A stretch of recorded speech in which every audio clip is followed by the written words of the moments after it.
Saudara, hari ini Provinsi Jawa Tengah merayakan ulang tahunnya yang ke-70. Wadas menjadi salah satu isu sosial di Jawa Tengah yang paling mengemuka di tahun ini. Kedamaian Desa Wadas sempat robek dengan konflik horizontal dan bentrok dengan aparat kepolisian. Korban dan air mata sempat tumpah di Wadas. Wadas menjadi salah satu isu sosial di Jawa Tengah paling mengemuka tahun ini.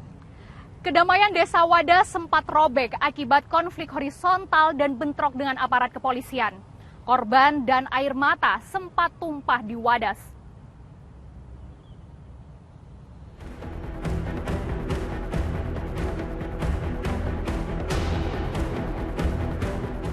(8 Februari 2022) kasus Wadas jadi sorotan.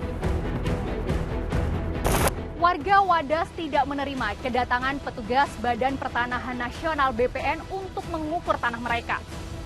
Ricuh pun terjadi. Tagar Wadas melawan sempat menjadi trending topik. Lini masa dipenuhi visual ketidakadilan tindakan aparat hukum. Namun polisi mengatakan warga yang ditangkap karena diduga jadi provokator dan membawa senjata tajam bergulir dan direspon banyak pihak. Istana pun angkat suara lewat Kepala Staf Kepresidenan. Muldoko meminta seluruh pihak bisa melihat seluruhnya secara jernih agar tidak bias dari kondisi sesungguhnya. Tujuan akhir pembangunan untuk meningkatkan kesejahteraan rakyat. Sebenarnya kasus Wadas sudah lama terdengar.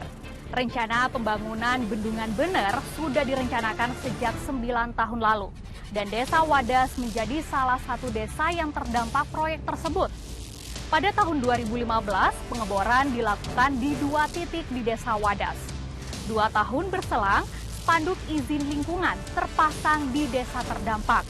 Namun Desa Wadas tak tercantum. Kepala desa dan sejumlah warga dipanggil dan diberikan AMDAL.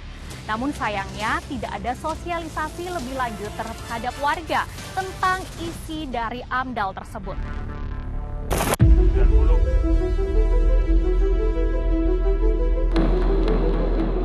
Namun 6 bulan berselang, warga yang dulu menolak kini melunak. Mereka kini menyerahkan tanahnya untuk diukur. Dari data Badan Pertanahan Nasional pada Juli 2022, tinggal 49 bidang dari target 313 bidang tanah yang belum diukur. Artinya tinggal 15% bidang tanah yang harus diproses. Kandungan tanah Desa Wadas yang menjadi awal mula konflik terjadi, yakni batu andesit. Kepala Bidang Pelaksana Jaringan Pemanfaatan Air Balai Desa Wilayah Sungai Serayu mengatakan batuan andesit dipakai untuk memperkuat konstruksi struktur luar Bendungan Bener. Batuan andesit terbentuk dari letusan gunung berapi.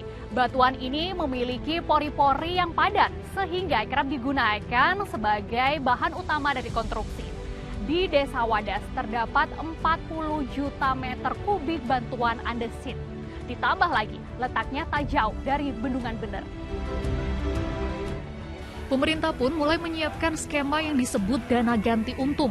Sebelumnya pemerintah telah menggelontorkan 689 miliar rupiah pada November 2021 untuk proses ganti untung 57,1 sampai 7% dari target lahan. Lalu pada April 2022, 355 miliar rupiah kembali dicairkan untuk 296 bidang. Lalu untuk pembayaran tahap selanjutnya akan berlangsung pada November 2022 untuk 264 bidang tanah di Desa Wadas. Namun dengan diambilnya batuan andesit akan berdampak bagi lingkungan dan kehidupan perekonomian warga Wadas. Pertama, merusak sumber mata air warga. Kedua, berdampak pada sumber penghidupan warga, seperti perkebunan dan kayu keras. Dan yang ketiga, berdampak pada potensi bencana alam seperti longsor, karena berada di lokasi rawan. Bendungan yang masuk proyek strategis nasional ini diharapkan bisa mengairi lahan lebih dari 15.000 hektar, mengurangi banjir, memasok air baku hingga menyuplai listrik 6 megawatt. Ya, bendungan bener memang akan sangat bermanfaat bagi masyarakat Jawa Tengah. Namun bagaimana dengan kerugian lingkungan yang akan dirasakan warga Wadas dan 10 desa lain yang terdampak? Ya, inilah yang harus dipertimbangkan oleh pemerintah. Bukan hanya sekedar ganti untung penjualan tanah warga.